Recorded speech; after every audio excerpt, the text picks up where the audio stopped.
Hello and welcome to the November episode of the UxbridgeFM podcast. I'm Steve Parker, and each month we catch up with what's happening in the community around Uxbridge. Coming up this month, news on adult education, we chat sumo wrestling, and volunteering with the Ruislip Lions. Let's get straight down to it. Maybe it's time to learn a new skill and meet some new friends in the process. Right, so Debbie Scarborough's here, and we are chatting adult education today. Hi, Debbie. Hi, good to see you. Yeah. So, I didn't know this, but there's a whole range of adult education available in Hillingdon, and a lot of it seems to be funded as well, which is great. Yes, it is. Tell us about that. How is it possibly free or funded? We're part of the council, part of Hillingdon Council, but we're funded by the government initially, who set sort of certain targets and certain priorities for us to work towards. So obviously one of their priorities is productivity, as we know in the country, and getting people back to work and into promotional positions. That funding is actually devolved to the GLA, and the GLA have additional priorities. So from the GLA's perspective, they think it's really important to remove as many barriers as possible that would stop somebody coming in to begin their education again as an adult. So what they really want is that if you are either not working, or if you are working and you're on a low wage, if you're earning the London living wage or less, or if you're unemployed and receiving benefits for some reason, we can then offer most qualification courses free. And this is something that's really stepped up since COVID, and I don't know how much longer it'll last, but certainly it's great while it lasts. Where there are fees attached, which tend to be things that you would do because you just want to relax after work, de-stress, some creative classes, they do tend to carry fees, but actually because we're part of the council tried to subsidise those as much as possible. So one way or the other, we keep the fees as low as we possibly can. And there's a brand new adult education centre in the Civic Centre now, freshly built. Yes, yeah, it's lovely. It's nice and sparkly and it's wonderful. It's given us more opportunities to develop the range of courses we offer because there are now new facilities there. Having moved from Brookfield recently, we've now opened there. So generally people would, after they leave school, they'd probably go to college, go to university, or they might get a job. But these are options for people later in life or as a social thing. We've got different sections, haven't we? We've got English, maths, ESOL and digital skills. Mm-hmm. Tell us a bit about that one, first of all. Well, there are lots of people who didn't have a great experience of school or had a lovely experience but have been away from education for many years. And so they can often find that whilst they're great as a carer, perhaps they've got caring duties and they would love to go and work in the hospital or in the care sector or whatever, actually they haven't written an assignment or an essay for 30 years. And so the English and the maths and the ESOL and the digital skills are there to help people build those skills. Sometimes there are people that left school with few or no qualifications. That's actually fairly common.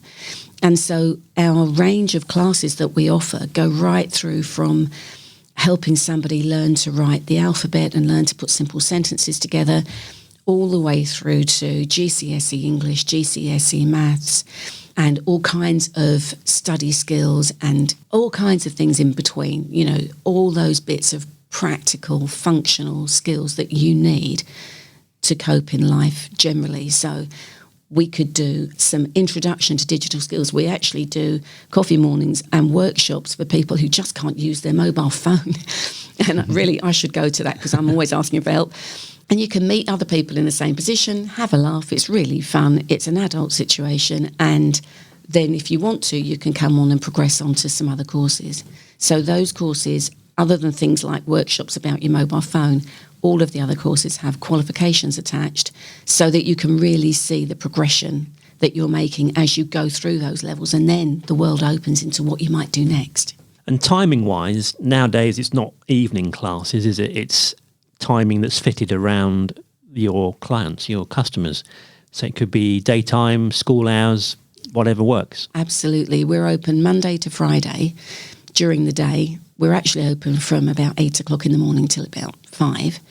But our classes tend to run during school hours. So a lot of the learners that come in are parents. So we try to work it around. They can drop their children off at school and then come back and pick them up afterwards and having done their learning in between. But we also know we do have people that work full-time and can't be available in the day. So we also do evening classes.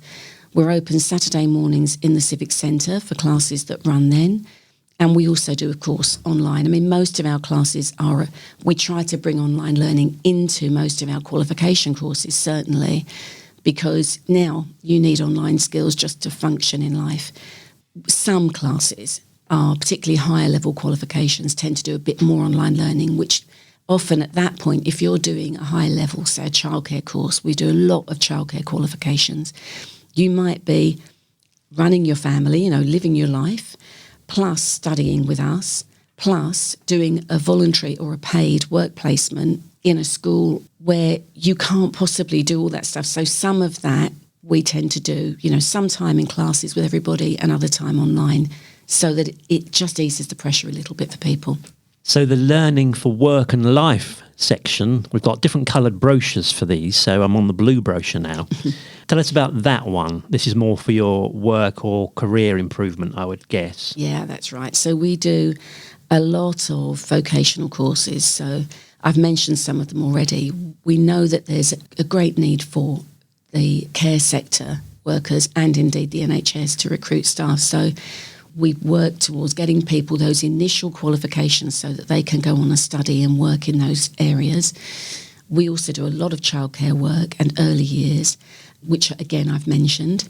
But we also do creative qualifications as well. So we do floristry qualifications. We've worked with an awful lot of florists in the borough who've then gone on to set up their own businesses and very often send their newly recruited staff to us for training again, which is lovely. We also do horticulture, so if you want to be a garden designer or planner, we've got courses for that. We do some of the more academic subjects and more practical ones, so things like accountancy, for instance, bookkeeping. We're looking also at growing areas so that if it's interesting to you to do this work and this is the career you want, it's somewhere you're going to get a job with a thriving industry. So we're currently offering cyber security, for instance, a beginner's course into that, which, we know that there's huge demand for work in that area. And then learning for yourself. So this might be something that you want to take up as a hobby. I'm thinking things like calligraphy or art or maybe some pottery. Absolutely. Quite fancy doing that. What's some examples of things you can learn on that section? Well, you've given some good ones there. We do a lot of languages. We do an awful lot of personal development courses. We're always looking to try new things. So we're currently launching a range of courses around makeup, for instance. At this level would be just to kind of de-stress after work or after a very busy day, whatever it is you've been doing. All adults are really busy. It's also the idea is that you might really enjoy that and then we'll start to develop qualifications that you could then progress into. Because again, in this part of London, there's a huge, huge area of media that are trying to recruit. So you could end up working as a makeup artist in one of the film studios. Who knows where you could go? What we try to do is put all those foundations in place and get you through those first qualifications where you might be a bit rusty about your assignment writing or whatever, and we can help you build that up. We also do a lot of cookery classes. Now that we're in the new provision that the council provided for us, we've got the most beautiful cookery room. We want to tap into the issues that people might be facing around the cost of living crisis that we're currently going through. So we want to look at how to make the best use of the shopping that you buy, not having your vegetables go off. What can you cook with them? How can you store them? What are the tips that we can give you to help you make the most of the money that you've got and the food that you buy? All those things that we're trying to tap into to help people with. The other sort of personal development things that we do are we focus on going out into the community to do some outreach work. So we work particularly with groups that couldn't easily come in to classes. So, for instance, we work with carers in Hillingdon. They might be desperate to come out, with all due respect, to come out of the house and have a break and have somebody come in to give them respite, and they'll come and they'll do something completely different, but they'll be there in the room with different carers. I mean, it could be any of those art, any of the cookery courses, anything I've just described. Some others actually prefer to stay indoors, but to have an online course so that they're still feeling, they're still thinking about something other than their caring duties and what they've got to do next. But they don't have to worry about getting somebody in to give them some time out of the house. So there are all kinds of things. We go out, we work with a lot of community groups, and we work with a lot of employers. So if you're in any of those brackets, please come and talk to us. And finally, the other thing we do in that area is work with people that have got mild to moderate mental health issues. We're finding that stress is an increasing problem across the country, and certainly in London. People might have a gap from work, or whether they're off sick, or whether they are it's a longer term thing. So we work with the social prescribing team, and we are very happy to take anybody who thinks that they'd quite like to come and do something to get them back into a normal life, back into a routine. We do short courses for those, again, without qualifications attached, which is the case for all of the Learning for Yourself provision, that then can help you take those steps back into the wider part of your life. And we've got really experienced practitioners who can support you while you do that. So the main sites, obviously the Civic Centre we've mentioned, we've got Hillingdon Adult Education Centre, South Ruislip, yes, Adult Education Centre above the library, opposite Sainsbury's there. Yep. The Rural Activities Centre as well. Yes. Oh, great cake there, by the way. If you ever go there, have a cup of tea and a piece of cake. Absolutely. Absolutely. Well, that's actually one of the courses that we do there, other than obviously horticulture and those sorts of qualifications, those vocational ones. We do a lot of our work with the emotional health and well-being that I just mentioned there. We have just kind of gardening for pleasure type courses to just help you get a bit of fresh air, a bit of exercise. But we also do a lot of work with adults with learning difficulties and disabilities. And so a lot of that is focused around living independently as you possibly can. So that cookery room we mentioned earlier, there's a lot of courses around that target group work with. But also in the RAGC, we find that there's a lot of demand for that same group to get out, get some air, learn about how plants grow, decide what they're going to grow, watch it go through the year. And also vegetables, it's not just plants that we grow there. So we do quite a lot there, and the RAGC is a fantastic resource of the councils. I would absolutely agree. Go and have a look. Do you find sometimes that people need a bit of a push to enrol themselves? Is it a family member that needs to say, right, go on, you can do it? Maybe it could even be a Christmas present to buy somebody a little gift, for going and do an art class or a pottery class or something for the Learning for Yourself section. Of course, it's also a very sociable thing, isn't it? Going to an evening class or an adult education class. You meet different people and probably end up being friends afterwards for a while as well. Absolutely. I think that you've raised really good points there. I think people can be quite frightened of going back to education and think, oh God, I'm going to be sitting in a classroom with 12-year-olds. And actually, any group that you're in, if you're in the middle of Sainsbury's, that's an adult education class. If you're in the library, that's anywhere you go, that's a group of adults that they could be your friends. And actually it does. People tell us all the time it increases their confidence, it increases their social group and their well-being. It just makes them feel better getting out, because for some people, life can be quite isolating actually. For some people it can be quite difficult to get out and make friends. Well, actually, you're all there learning whatever the subject is, whether it's calligraphy or art or makeup, or whether it's a qualification you're going to study for. Perhaps you've decided actually you're sick to death of not being comfortable with your maths, or, when faced with spelling in something or filling in a form in front of somebody. That's really common. You'd be amazed how many adults feel that way. You come in, we meet you, we've got a great team, chat to you, find out what it is that you're interested in doing, why you've come, and then we'll quite often figure out where your skills levels are with just a small sort of test. It's nothing horrendous, I promise. And then we'll help you go into a group that suits you, and you're there with everybody else that feels exactly the same, and you're thinking, actually, it's not just me. So it really does increase your confidence, and people make friends for life. It's a great atmosphere in there. Give us an example of some of the crazy activities that you get involved in. You mentioned pumpkin carving to me recently. Yeah, this is part of our wider family learning provision. Again, this is free for residents. We try to make learning fun. We all believe that actually learning shouldn't be a drudge. It should be, the more you laugh, the more you're going to learn, I think. So we came up with an idea of carving pumpkins. This was a colleague of mine from years ago. So we've done it every year. And each year we put another theme underneath. So this year we had a group of people come in to carve their pumpkins, which, thank you, Sainsbury's, were donated by Sainsbury's. And they were working with their children. It was parents or carers or grandparents with children in their family. The idea being that you get a chance to just reconnect and have some fun with your children in a way that you wouldn't usually do. So these guys were all carving their pumpkins together. They were working in one of the rooms, and then they took all the insides out of the pumpkin and they were going to make soup with it afterwards. So that in itself was good fun. Parents and children loved it. But what we were trying to do as well, and we were very clear about this with the parents before we began, was we brought lots of maths in underneath this. All those invisible maths you don't think about. So the children were explaining to the parents about, this is a third of this. They were talking about fractions. They were talking about ratios. They were weighing ingredients. They were doing all kinds of things around maths, working together, laughing and joking. Sometimes the parents were answering, but oftentimes the children were answering, saying, I know, I can tell you the answer to this, and explaining things to their parents, which was fantastic. We were talking about metric versus imperial, all sorts of things went on. And then on top of that, they ended up with a healthy meal. It's really, really healthy for you to eat pumpkin soup that you've made yourself.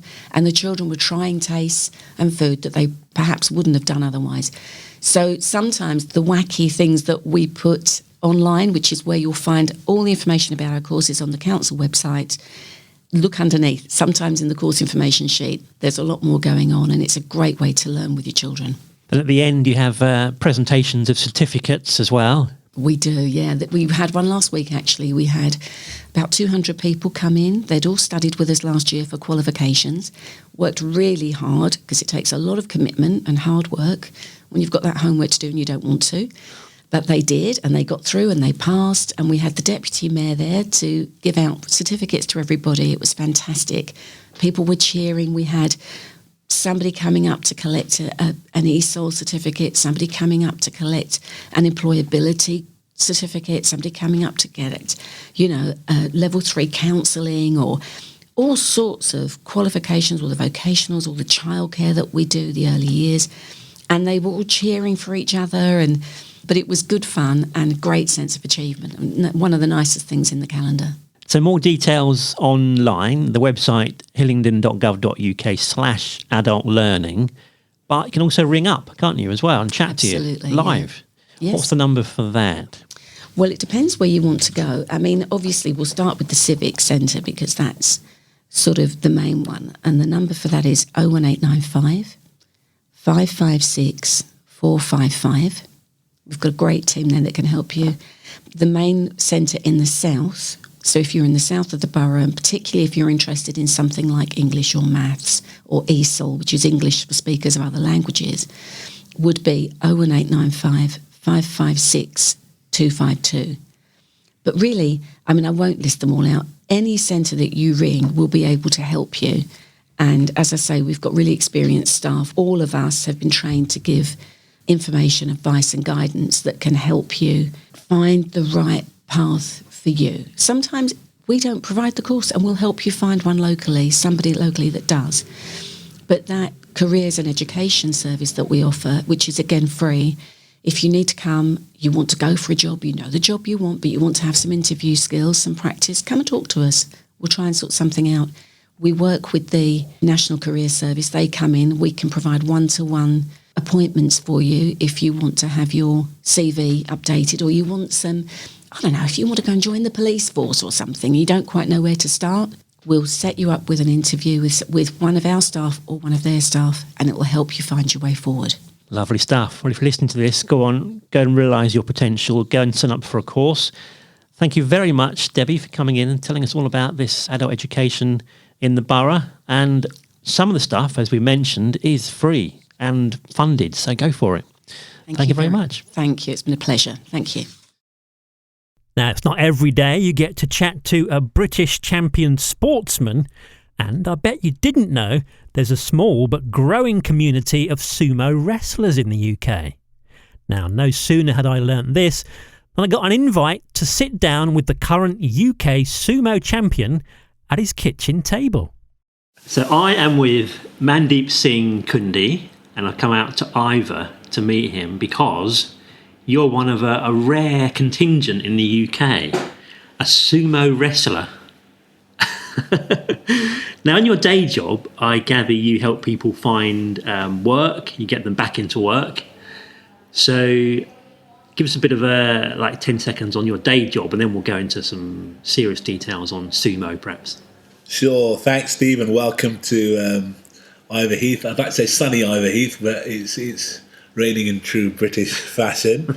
So by day, as you pointed out, I work with a private limited company that serves to work with our local job centres on a back-to-work scheme initiated by the Department of Work and Pensions called the Restart Scheme. It's very exciting because you meet people from all walks of life and you're trying to help them find suitable and sustainable work. Again, get them off the benefit system and into the kind of work that would be best for them and their families.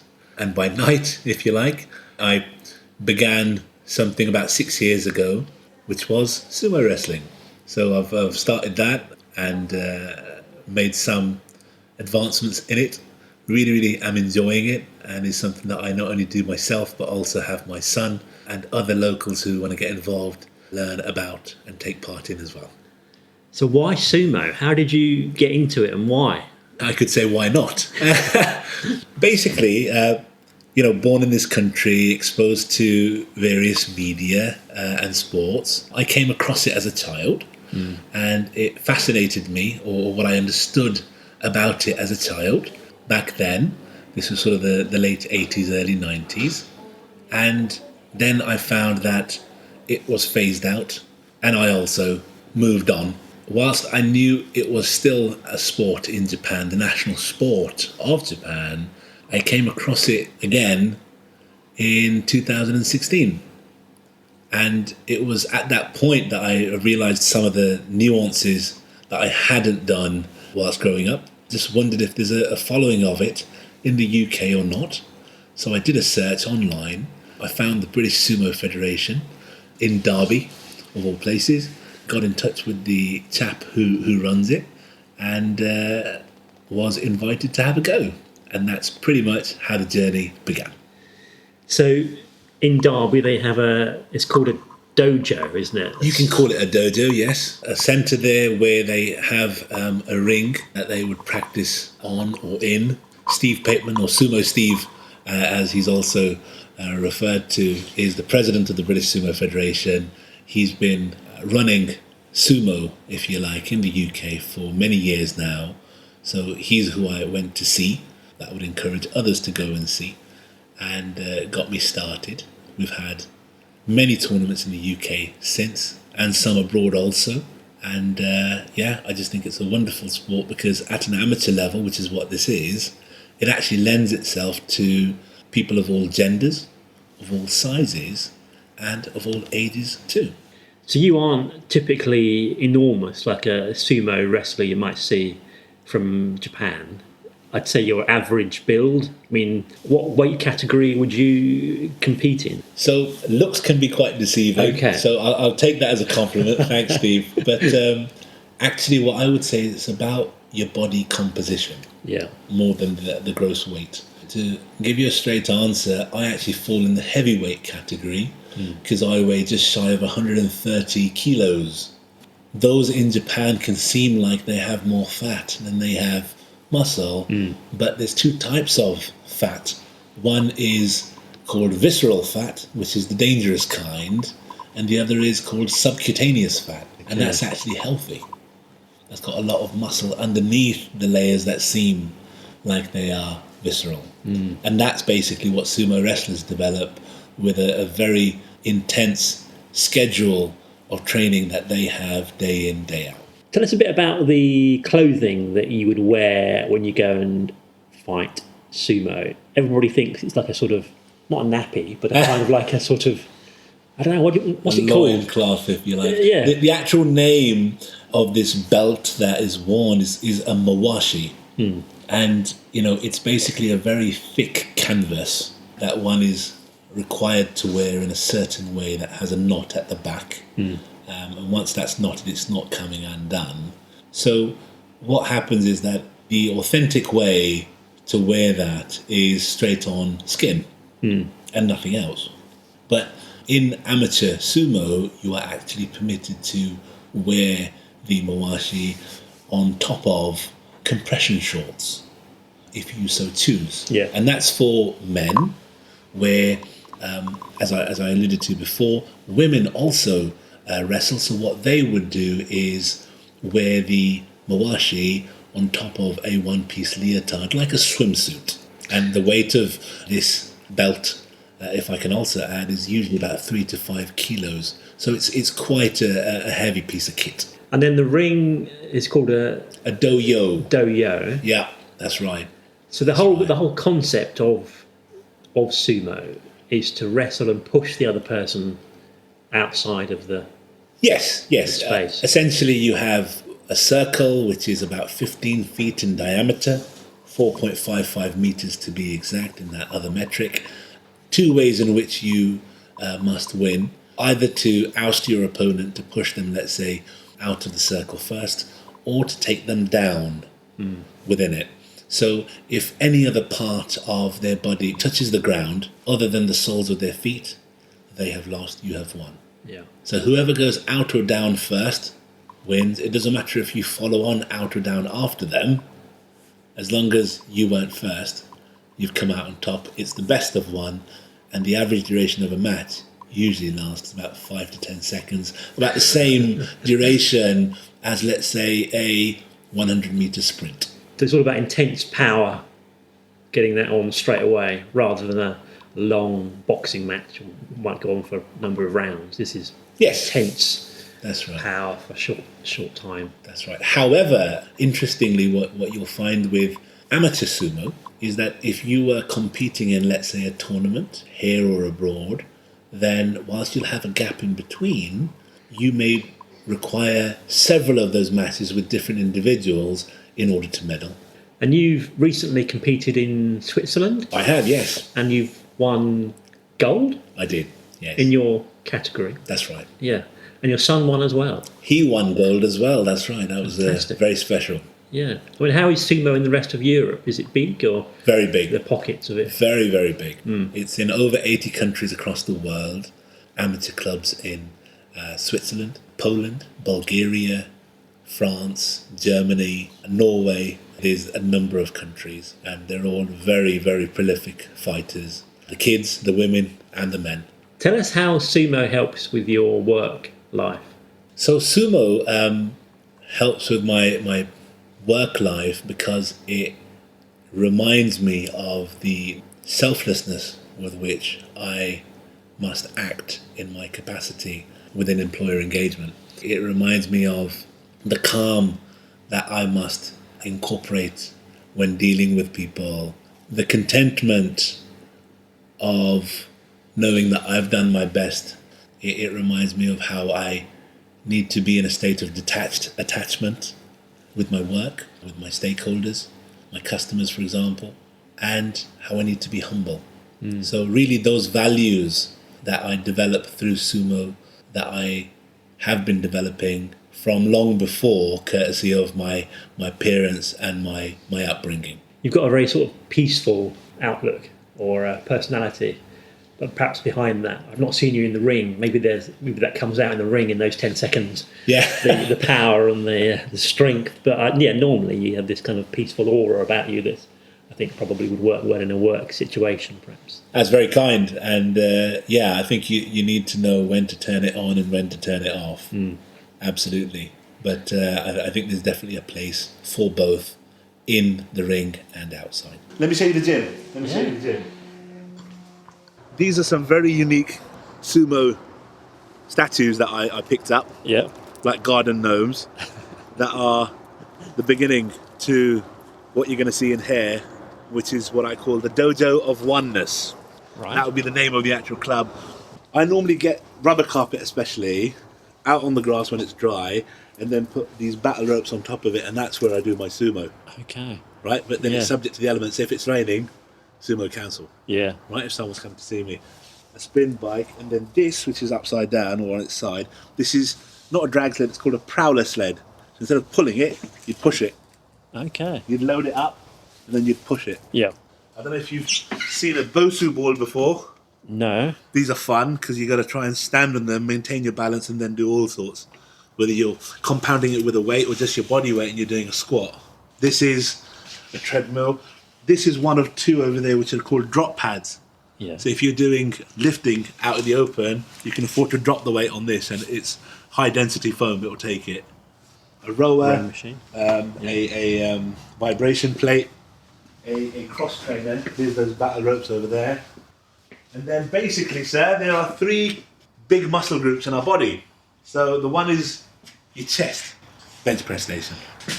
Then you have your back, and the king of exercises, as they say, for your back is your deadlift.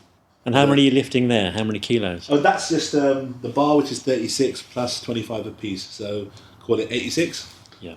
But you can put more on. And it's a hex bar as opposed to doing a deadlift like that with a straight bar. So you've got a more neutral grip. You're focusing on the muscle group you're meant to be training as opposed to engaging your shoulders, which limits how much you can lift. A third big muscle group in your body is your legs. And the king of exercises for that is a squat rack. So you can do fixed weights, but then it doesn't really have you engage your stabilizer muscles. You're not really balancing so much. You know, it's called a Smith machine, on which you can do deadlifts, bench press, and squats.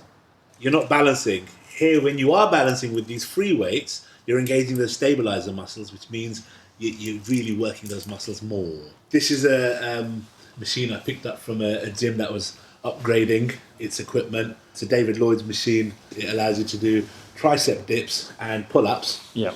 But it's very unique because if you've not seen these before, you can rest your knees on this plate, and if each of those numbers represents 5 kilos, you're actually offsetting your body weight by the multiple of 5.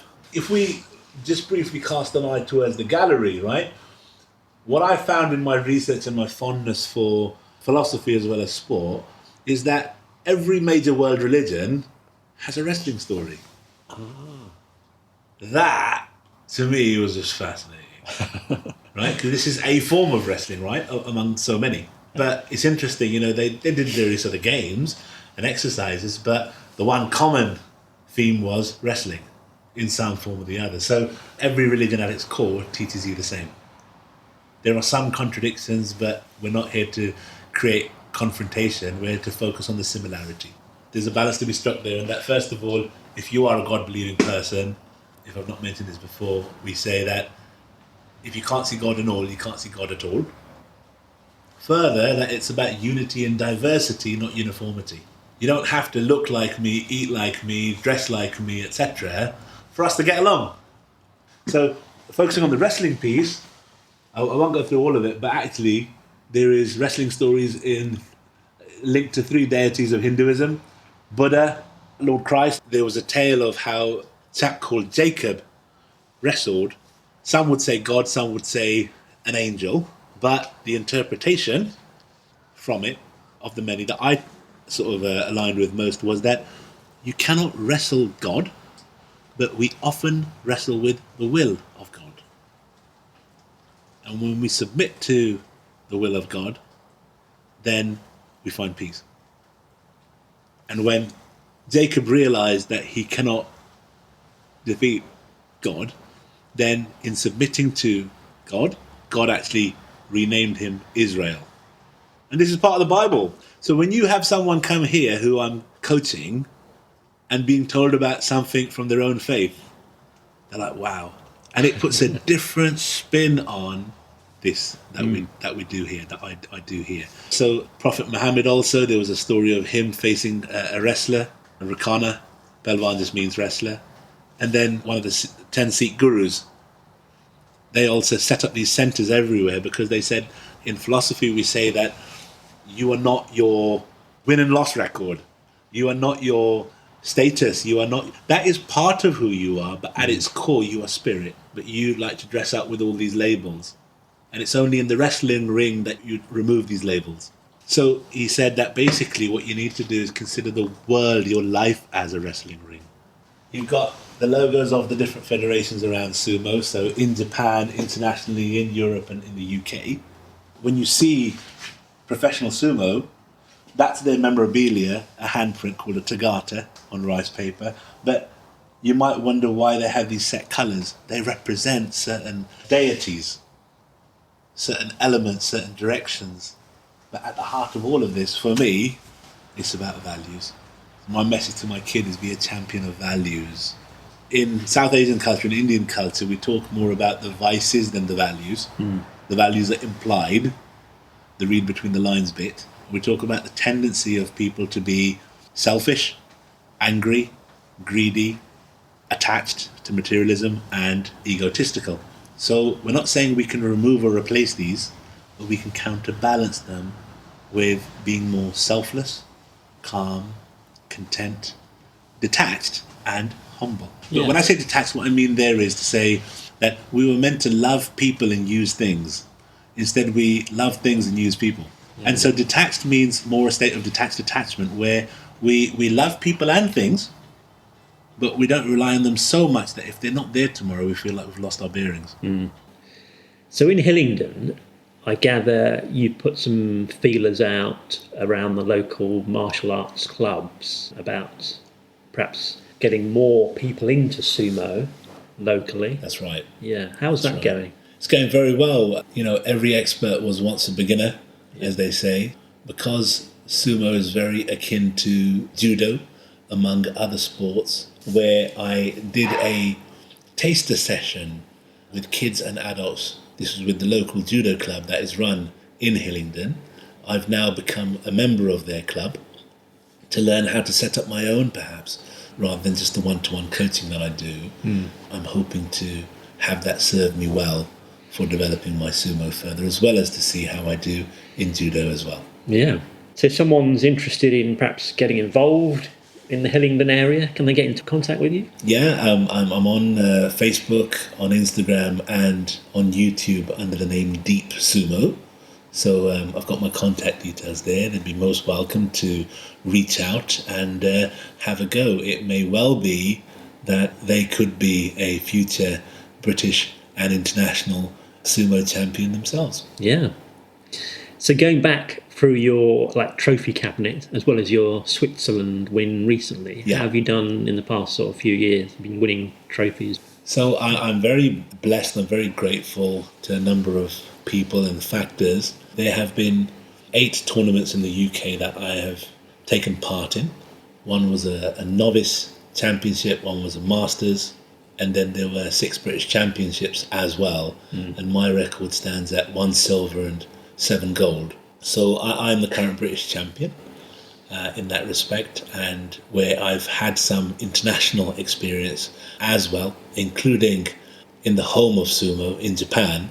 I've actually medalled abroad for the country with a gold medal in Salt Lake City, Utah, in the US in 2019. And then most recently in Lausanne in Switzerland, where I was accompanied with my son, my 7-year-old son, Ash, who also wrestled and who I'm thrilled to say also and uniquely, historically, got a gold medal in his category as well. It must have been ace when you got there and both got gold. Yeah. It was for the family album. Very special, very special indeed.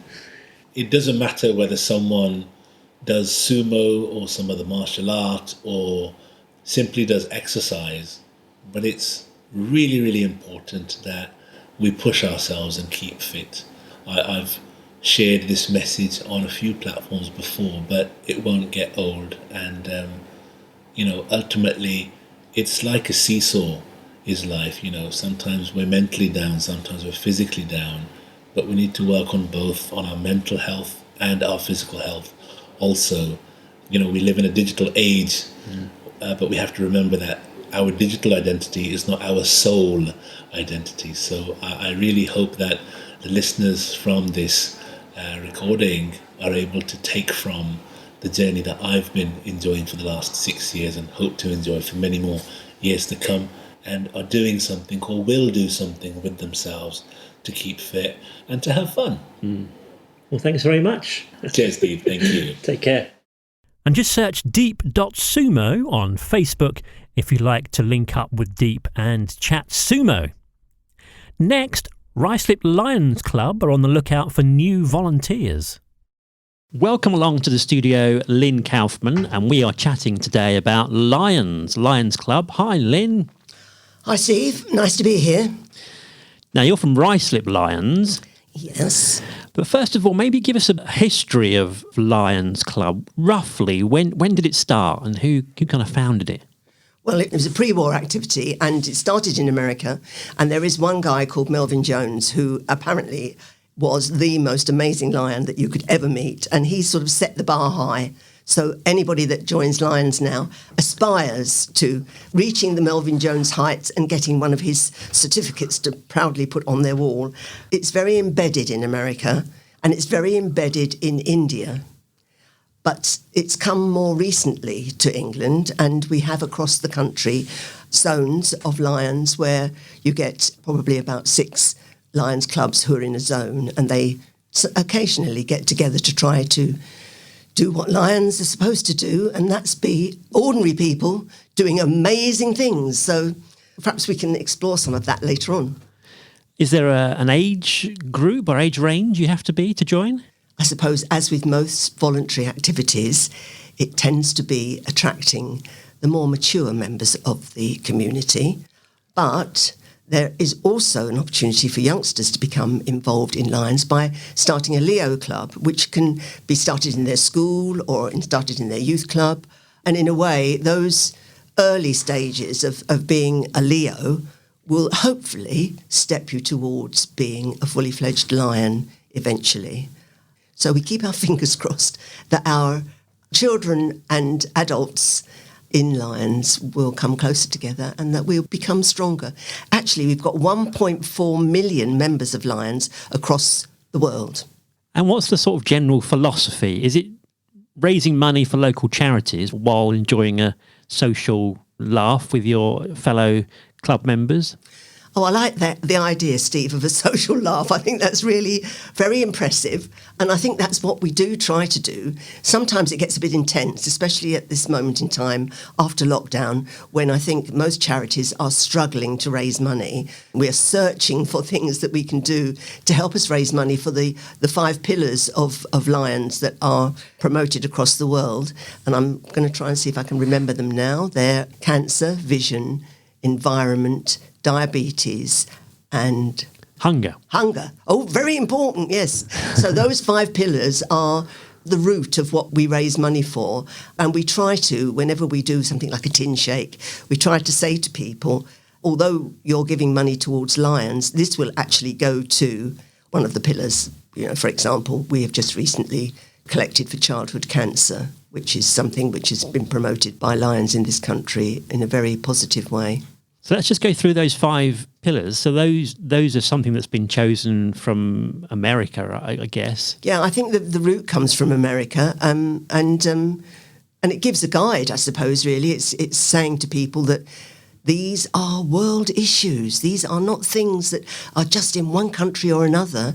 And I think when we all look at the news these days, we realise that we're not individual countries anymore. We are a global entity. And I think that's what Lions has taken on. It's decided that there are things that not just affecting us, but affecting the whole of the world. And so very often, some of the charity work, when we're looking at, for example, we did something on water aid, and that actually obviously focused in on Africa, where if anybody watches the television and sees the heartrending stories about the fact that children can't even drink clean water, then, you know, Lions are very aware of these things. This is why they picked the 5 pillars. And I think in Ruislip Lions, we're very happy to support those 5 pillars and give us some opportunities to do some quite exciting things. And what's some examples locally where you've done stuff reflecting those 5 pillars? For example, for the cancer one, you were saying you've raised money locally for... Yes, for childhood cancer has been the particular focus there. Yeah. And that's from tin shakes and things of that sort, where you're relying on the kindness and generosity of those people that come out of the supermarket and might have a few pennies left. And we've actually been very clever because we've got hold of a card reader now. So when somebody walks past and said, "Oh, I'm sorry, I have no change," which I know I've done on many occasions, then we've got our card reader, which can zip into action. There are a few stories about the card reader, which I won't tell you right now because they might frighten some people off. And vision, under that pillar, you've got sight tests, haven't you? Yes, and there has been quite a lot of work training lions up to go in pairs, I think it's into schools and do sight tests. But they've been trained up and they do work in collaboration with the NHS and the schools. And the hunger one, you've got a food bank where you collect food. Yeah, well, Hillingdon Food Bank, which you probably know about, it's just up the road here, just on the border between Hillingdon and Denham. A couple of us have been now collecting food for 5 years from 3 main supermarkets and 3 churches. So we do actually collect some massive amounts, and we can never, ever be more thankful to those kind customers who, despite the fact that we're all having to watch our pennies these days, they still contribute. And then under the environment, trees have been planted? Yes, we did a session with Trees in Cities. What happened was a person lost a loved one and made a donation of 5,000 trees, and we went along, a small group of us, to help plant, not all 5,000 trees, I might say quickly. We went along to help on a terrible day to plant as many trees as we could, and we go back regularly to have a look and see how they're doing. Some have suffered during that really hot summer that we had, and there wasn't enough, obviously not enough water for them, but some have managed to hang on in there and looking pretty good. Also, for the environment, we invested in buying some environmental books for primary schools, and some of the lions took the books into schools, into year 1 and 2. And then you've got the final one, diabetes. Yeah, diabetes is something which I'm sure that anybody will probably have someone in their family that has diabetes. I do in my family. And I know what a trauma it is when it's first diagnosed. And we have from Lions a guy who is a diabetes specialist, Rohan, and he comes along and talks to a Lions group and tries to raise awareness there so that we then know a little bit more about diabetes, and that can be then one of the things that we raise money for in the future. So what's coming up in the social calendar? I guess you've got a Christmas party, surely. Yes, there is one of our lions, Lion Julie and Lion Jackie, have organised a Christmas evening meal at the gate in Northwood. The gate's manager has very kindly said that we can collect during the time we're there having our Christmas meal, but we've got to dress up as elves and a Father Christmas. So I can see a few people that volunteered to start with might be taking a step backwards now. Okay. Hopefully it's not during one of the World Cup matches. Well, I had a church meeting last night during one of the World Cup matches, and would you believe it? People sitting around the table had their phones in front of them, following what was happening. I was really furious. Outrageous. Absolutely. So you get a magazine come to you if you're a Lions member, yes, and that tells you about stuff that's going on around the world. Yes, it's called The Lion, and anybody can contribute to that. If someone's listening to this and wants to get more information on Ruislip Lions, is there a phone number or an email or a website they can go to? Yes, there's Ruislip Lions website, and there's a Ruislip Lions Twitter feed, and if you just put in Ruislip Lions, it will pop up. Yeah. We meet at Water's Edge by the Lido, and we meet on a Tuesday, once a month, the second Tuesday in the month, and we have a meeting probably of about an hour and a half to 2 hours. And it's just to discuss what's going on, and sometimes we will have a speaker. Well, thanks for coming in, Lynne, and you're always open to new volunteers, I'm sure. We did have, until lockdown, we had 42 members. After lockdown, we've gone down to about 18. I think it is because some people got out of the habit of coming out to meetings. So we're sort of static at the moment, just below 20. And if anybody would love to volunteer, you would be welcomed with open arms to Ruislip Lions. And we do, as Steve said earlier on, although we take some things very seriously, like the 5 pillars, we do actually also have quite a bit of fun. That's great. That's what it's all about. Yep. Thanks, Lynne. It's great. And I often see you out and about on the stalls and tin shaking around the area. One of those very active people in the community, aren't you? Well, that's very nice of you to say. You've got many interests, which is Could great. call it nosy, Steve, as well, couldn't you? Okay, take care. Thanks for joining us, Lynne. Thanks a lot, Steve. Thank you for the opportunity. Cheers. So there we go. A bit of education, a bit of fitness, and some volunteering opportunities this month. Now, news from Uxbridge. If you've not ventured into town for a while, very exciting. Wendy's is now open on the outside of the pavilions. Also, Hillingdon artists have a temporary space in what was the Debenhams store. Go and check them out. Do let us know if you've got an event planned. You can do that on Twitter, we're UxbridgeFM, or you can email whatson@uxbridgefm.co.uk. Thanks for listening, and thanks to Chris Allam for helping out and Luca Nieri for the music. I'll catch you next month.